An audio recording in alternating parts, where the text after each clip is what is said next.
على صنبور الماء وستفاجأ بالنتيجة. أول شيء نفعله هو وضع البالون تحت صنبور الحوض باستخدام المقص. نقص هذه الجزء.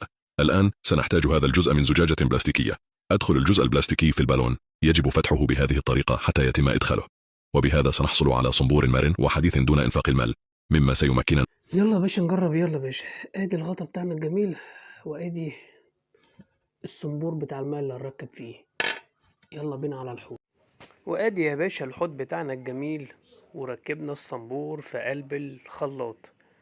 على فكرة الاختراع طلع حلو قوي قوي قوي، مش اي كلام.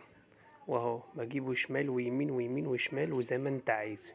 وعلى فكرة فكرة حلوة وعجبتني جدا جدا جدا. جربوها، حلوة الحاجات ديت. بدل بقى ما نروح نكلف نفسنا ونجيب سباك ونتعب بالقصة دي، هي حتة يا باشا بالونة ب2 جنيه وغطا ازازة وموت